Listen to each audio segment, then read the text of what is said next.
जय श्री राधे, जय श्री राधे भक्तजनों। आज की कथा में हम आपको राजा निर्ग का वर्णन बताएंगे।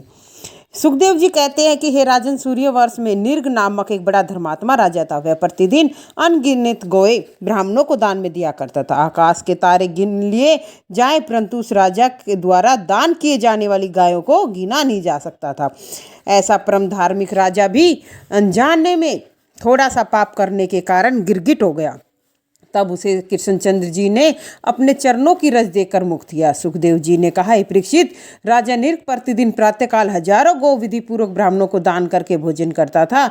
एक दिन उसकी दान की हुई कोई गौ बिना दान की हुई गौ में आकर मिल गई और राजा ने उस गौ को दूसरे ब्राह्मण को दान में दे दिया। दूसरा ब्राह्मण उस गौ को लेकर अपने घर चला गया। तब मार्ग में पहले ब्राह्मण ने अपनी गाय को पहचान लिया। उसने कहा, तू मेरी गाय को ले जा रहा है। इस बात पर जब दोनों ब्राह्मणों में झगड़ा हो गया तो वो गौ को अपने साथ लेकर राजा निर्ग के पास पहुंचे। राजा ने उनसे कहा कि आप दोनों में से कोई गाय के बदले 1,00,000 गाय ले लीजिए।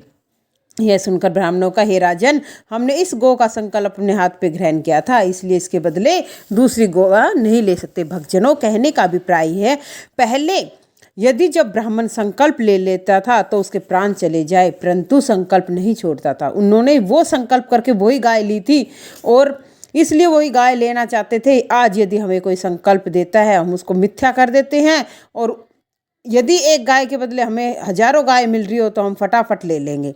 तो परम भक्तजनों, कहने का अभिप्राय है, संकल्प की हुई वस्तु चाहे हमें छोटी मिले या बड़ी मिले, सिर्फ वही लेनी चाहिए। इसमें परमात्मा ने हमें यही बताने को कहा है कि राजा के बहुत समझाने पर भी वे नहीं माने और उस गौ को राजा के पास छोड़कर अपने घर चले गए। उस राजा ने अनजाने में इस पाप की शांति के लिए अन्य ब्राह्मणों को बहुत सा दान दिया। कुछ दिनों बाद जब राजा की मृत्यु हो गई, वह धर्मराज के पास पहुंचा। धर्मराज ने उनसे कहा कि हे राजन, तुम्हारा पुण्य बहुत है, परंतु उसके साथ थोड़ा सा पाप है। सो तुम हमें बताओ, पहले पुण्य का फल भोगोगे अथवा पाप का? यह सुनकर राजा ने उत्तर दिया, हे महाराज, मैं पहले पाप का फल भोगूंगा। तब धर्मराज ने कहा कि एक बार दान की हुई गाय तुमने दोबारा दान कर दी और के कारण पाप का है, तुम कुछ दिनों तक गिरगिट बने रहोगे। जब द्वापर में कृष्ण जी अवतार लेंगे, श्री कृष्ण जब तुम्हें दर्शन होंगे तब तुम मुक्त हो जाओगे। इतना कहकर धर्मराज ने गिरगिट बनाकर एक अंधेरे कुएं में डाल दिया। तब से वही श्री कृष्ण जी के दर्शनों की लालसा करते हुए रह रहा था। बाणासुर के जीतने के बाद जब प्रद्युम्न तथा सांब आदि यदुवंशी शिकार खेलने के लिए उसी कुएं के पास पहुंचे, उसी समय एक बालक कुएं पर पानी पीने के लिए गया और वहां जब उसने बड़े गिरगिट को देखा तो उन्होंने श्री कृष्ण के पास आकर सारा हाल कहा। यह प्रार्थना की कि गिरगिट को कुएं से बाहर निकाल दीजिए। उनकी बात सुनकर श्री कृष्ण जी उस कुएं के पास पहुंचे, जहाँ उन्होंने अपना चरण गिरगिट के शरीर पे स्पर्श किया। वैसे ही उत्तम वस्त्राभूषण से युक्त राजाओं के समान दिव्य स्वरूप अपने आप दर्शन करके कृतार्थ किया। आपके समान मुझे जैसे अधर्मी को सुख पहुंचाने वाला अन्य कोई नहीं है। श्री सुखदेव जी ने कहा, हे राजा परीक्षित, जब राजा निर्ग देवलोक को चला गया तब श्री कृष्ण जी ने अपने समस्त पुत्रों और यदुवंशों को समझाते हुए कहा कि देखो, ब्राह्मणों की महिमा कितनी बलवान है। तो कहने का अभिप्राय ये है, भक्तजनों, हमें कोई भी जो दान में दी जाती है चीज़, उसको या तो वापस नहीं लेना चाहिए। कई बार हम कह देते हैं चलो हमने दी है, और ना उसको हमें कभी गाना चाहिए। दान देने से कम नहीं होता, पर गाने से वो कम हो जाता है। जो हमने चाहिए दान दिया 1 रुपये का, तो वो दान तो कहलाएगा। यदि हमने उसको 10 आदमियों को कह दिया, मैंने तो उसको 1 रुपया दिया, 1 रुपया दिया, वो क्या हो जाएगा? शून्य। शून्य का भी शून्य हो जाएगा आपका। इसलिए भगवान यही समझाना चाह रहे हैं, भक्तजनों, कभी दान को गाओ नहीं और कभी दिया हुआ दान यदि किसी ने दिया है और वो किसी को मत दो। तो कई बार हमारे पास ऐसा होता है, किसी का दिया हुआ दान हमारे पास आ जाता है, फिर हम सोचते हैं यही दान हम किसी को दे दें, वो हमें नहीं लगेगा। और आगे की कथा बढ़ाते हुए बताते हैं बलराम जी का आगमन ब्रज में। श्री सुखदेव जी कहने लगे, हे परीक्षित, एक दिन बलराम जी ने नंद, यशोदा और ब्रजवासों की याद करके श्री कृष्ण जी से कहा, हे भाई, जब हम ब्रज और मथुरा आए थे तब हमने ब्रजवासियों से कहा था कि इस दिनों में हम वापस लौट कर आएंगे, परंतु इतने दिन व्यतीत हो गए, हम नहीं गए। अब आप कहे तो हम ब्रज में जाकर नंद, यशोदा और गोपी ग्वालों की खबर ले। श्री कृष्ण जी ने समस्त लेकर बलदेव जी से हल मुसल्ले रथ पर चढ़कर चल दिए। हे परीक्षित, बलराम जिस जिस देश में होकर निकलते वहाँ के राजा आगे बढ़कर उनका आदर सत्कार करते, बहुत सी भेंट देते। इस प्रकार कुछ ही दिनों में यात्रा करने से वे उज्जैन में अपने गुरु सांदीपन के दर्शन करते हुए ब्रज भूमि आ पहुँचे। सांदीपन कौन थे? जिन्होंने कृष्ण जी और बलराम जी को विद्या दी थी, विद्या सिखाई थी या विद्या पढ़ाई थी। वहाँ आकर उन्होंने यह देखा, जगह जगह पर गोपी ग्वाल श्री कृष्ण के चरित्रों का कीर्तन कर रहे हैं, उन्हीं में ध्यान में मगन है। यह हालात देखकर बलदेव जी नेत्रों से आंसू भर आए और जब ब्रजवासियों ने उनके रथ की आवाज़ देखी तो समस्त ग्वाल बाल श्री कृष्ण बलराम का आगमन कर दौड़ते हुए रथ के निकट आ पहुंचे। उस समय बलदेव जी ने रथ से उतरकर सबको गले से लगाया और उनकी कुशल क्षेम पूछी। इसी समय किसी ग्वाल ने नंद यशोदा को बलराम जी के आने की खबर दी। जब बलराम जी ने नंद यशोदा को आते देखा तो आगे बढ़कर उनके चरणों में गिर पड़े और उस समय नंद जी ने उन्हें आशीर्वाद दिया और यशोदा मैया ने भी हृदय से लगाकर आशीर्वाद दिया। बोलो नंद बाबा की जय हो, यशोदा मैया की जय हो। उस समय उनके नेत्रों से आंसुओं की धारा बह निकली। परीक्षित, तदंतर बलराम जी को घर लाकर नंद यशोदा ने कुशल क्षेम पूछी। नंद जी बोले, हे बलदाऊ राजन, राजा उग्रसेन सहित वासुदेव आदि सब यादव और हमारे प्यारे कृष्ण तो कुशल हैं, वे कभी हमारी याद भी करते हैं। बलराम जी ने उत्तर दिया, हे बाबा, आपकी कृपा से सब प्रसन्न हैं तथा वे सदैव आपकी कीर्ति का ज्ञान करते हैं। यह सुनकर यशोदा ने पूछा, बलदेव, मेरी आंखों के तारे कन्हैया आनंद पूर्वक है। जब से वो यहाँ से गए हैं तब से हमारी आंखों के आगे अंधेरा छा गया। अब हम आठों पैर उन्हीं की याद करते हैं, उन्हीं का ध्यान धरते। इतना कहकर यशोदा मैया रोने लगती है और बलराम जी ने उन्हें बहुत समझाया और धैर्य बंधाया। जब वे भोजन आदि से निवृत्त होकर घर से बाहर निकले तो देखा सभी गोपियाँ तन छीन बिखरे के श्री हरि के प्रेम में मतवाली इधर उधर घूम रही हैं। हे परीक्षित, जब गोपियों ने बलराम जी को देखा तो अत्यंत प्रसन्न होकर दौड़ती उनके आस पहुंची और तथा हाथ जोड़कर कहने लगी, हे बलराम जी, हमारे श्याम सुंदर कुशल तो हैं, वे हमें याद भी करते हैं या नहीं? वे जब से यहाँ से गए हैं एक बार उन्होंने उद्धव के हाथ योग का संदेश अवश्य भेजा था, परंतु उसके बाद फिर कोई शुद्धि नहीं ली है। अब उनका भला हो, किसी की शुद्धि क्यों लेंगे? उस समय एक गोपी ने यह कहा कि हे सखी, मुरली मनोहर की प्रीति का भरोसा कौन करे? कहाँ तो वे राधा के बिना एक पल भी नहीं रहते थे, अब तनिक भी याद नहीं आती है। सुनती हो, उन्होंने 16 सहस्त्र 108 राजकन्याओं के साथ विवाह कर लिया है, फिर भला हमारी याद क्यों करेंगे? एक अन्य गोपी ने कहा, हे सखी, मुरली मनोहर के अवगुण तो उद्धव ही आकर सुनाएंगे, इसलिए उनके लिए पछतावा करना निर्थक है। गोपियों के यह वचन सुनकर बलदेव जी बोले, हे गोपियों, मैं तुम्हारे निमित्त यहाँ आया हूँ। कन्या ने तुम्हें मथुरा से लौटकर आने का वचन दिया था, इसी कारण उन्होंने मुझे यहाँ भेजा है।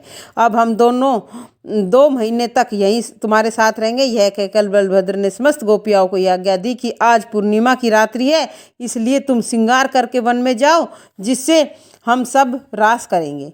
हे राजन, इसी समय बलदेव जी ने जल क्रीड़ा करने के विचार से अपने हल से यमुना जल को खींचकर जल विहार किया। उस स्थान पर यमुना जी अभी तक उल्टी बह रही है। इस प्रकार जल विहार करने के बाद जल से बाहर निकले तो वरुण देव ने आगे मणि और रतन वस्त्र आभूषण निकाले। वरुण देव ने उनके आगे मणि और रतन वस्त्र आभूषणों का ऐसा ढेर लगाया, तब बलदेव जी की आज्ञा के समान गोपियों ने उन्हें प्रसन्नतापूर्वक धारण किया। तदुपरांत राम जी ने गोपियों के साथ बलराम जी ने गोपियों के साथ वन विहार किया। हे राजन, इस प्रकार बलदेव जी के चैत और बैसाख महीने में ब्रज में निवास करके रात में तो वन में रास लीला कराकर ब्रज गोपियों को आनंदित किया और दिन में नंद यशोदा आदि को श्री मुरली मनोहर की चर्चा करके सुख पहुँचाया। और इस प्रकार गोपियों को कुछ संतुष्टि हुई। आगे की कथा बढ़ाते हुए बताते हैं पौंड्रक का वध। श्री सुखदेव जी कहने लगे कि हे राजन, कांतित देश का प्रताप राजा पौंड्रक काशीपुरी में रहता था। उसके हृदय में एक अभिलाषा प्रकट हुई कि मैं अपना नाम वासुदेव रखकर अपने को श्री कृष्ण अवतार घोषित करके सबसे अपनी पूजा कराऊं। उसने 2 भुजाएं लकड़ी की बनवाकर अपने शरीर में लगवा ली और श्री कृष्णचंद्र जी के समान पीताम्बर धारण कर वैजयंती माला पहने कुंडल धारण कर लिए और अपनी भुजाओं शंख चक्र गदा पद्म और गदा लेकर काष्ठ के गरुड़ पर बैठकर चारों तरफ घूम घूम कर अपनी पूजा कराने लगा। उसकी यह कृत्य देखकर लोग परस्पर यह चर्चा करने लगे, एक तो वासुदेव कृष्ण जी है जिन्होंने यदुकुल में अवतार लेकर कंस का संहार किया, अब तो द्वारिकापुरी में विराजमान है। यह दूसरा वासुदेव कहाँ से प्रकट हो गया, इसलिए हम दोनों में से किसको असली समझे? हे राजन, उसी समय पौंड्रक ने एक ब्राह्मण द्वारा श्री कृष्ण चंद्र जी से द्वारिका में यह कहलवा भेजा कि वह या तो अपना वासुदेव नाम कहलाना छोड़ दे, नहीं तो हमारे साथ आकर युद्ध करे। पौंड्रक का यह समाचार लेकर ब्राह्मण द्वारिकापुरी में पहुंचा। उस ब्राह्मण ने हाथ जोड़कर द्वारिकानाथ जी से कहा, हे त्रिलोकीनाथ, मैं काशीपुरी के राजा पौंड्रक का कुछ संदेश लेकर आया हूँ। तब ब्राह्मण बोला, त्रिलोकीनाथ, आपके लिए राजा पौंड्रक ने यह संदेश भेजा है कि वास्तविक वासुदेव मैं हूँ। मैंने ही पृथ्वी का भार हरने के लिए अवतार धारण किया है, अतः तुम मेरा वेश धारण करके अपने को वासुदेव क्यों कहलाते हो? यदि तुम अपने को त्रिलोकीनाथ कहते हो तो जरासंध से डरकर द्वारिका में क्यों छिपे बैठे हो? अतः अब तुम अपना वासुदेव नाम बदल दो, नहीं तो हम सारे यदुवंशियों सहित तुम्हारा वध करके पृथ्वी का भार उतारेंगे।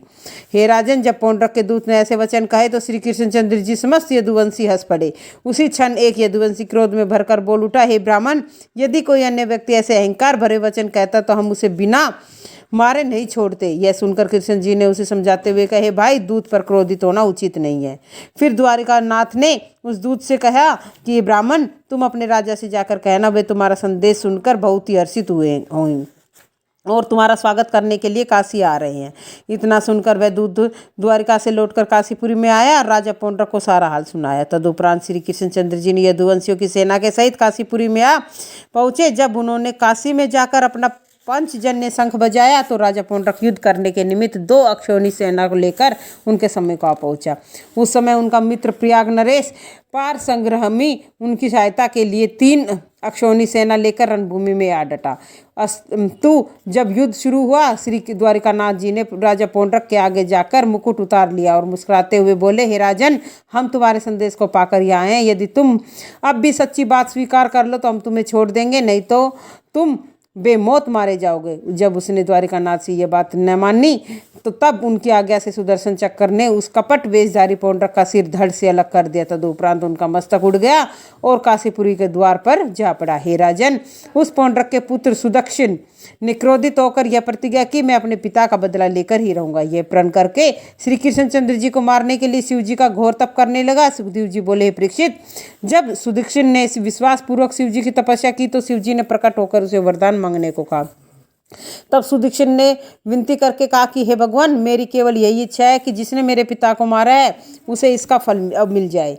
यह सुनकर महादेव जी ने उत्तर दिया कि हे सुदक्षिण, तू उल्टे मंत्र पढ़कर हवन कर, उसके प्रताप से यज्ञ कुंड से कृत्या नामक अग्नि प्रकट होकर तेरे मनोरथ को पूर्ण करेगी। इतना कहकर महादेव जी अंतर ध्यान हो गए। तब सुदक्षिण ने उल्टा मंत्र पढ़कर हवन करना प्रारंभ कर दिया। जब वह हवन पूर्ण हुआ तो यज्ञ कुंड से एक कृत्या नाम की अग्नि प्रकट हुई और वन और नगरों को भस्म करती हुई द्वारिकापुरी में जा पहुंची और तेज से द्वारिकापुरी को जलाने लगी है। देखकर द्वारिकानाथ ने सुदर्शन चक्र को आज्ञा दी कि तुम कृत्या को शीघ्र नष्ट कर दो। यह आज्ञा सुनकर सुदर्शन चक्र ने कृत्या को उल्टा काशी लौटा दिया। तब उसने काशीपुरी में प्रवेश करके सुदक्षिण सहित समस्त यज्ञ कराने वाले ब्राह्मणों को जलाकर भस्म कर दिया। तदुपरांत सुदर्शन चक्र अपनी ज्वाला को मनिका कुंड में शांत करके द्वारिकापुरी वापिस लौटो। बोलो कृष्ण भगवान की जय हो। इसी के साथ जय जय श्री राधे, जय जय श्री राधे, जय जय श्री राधे।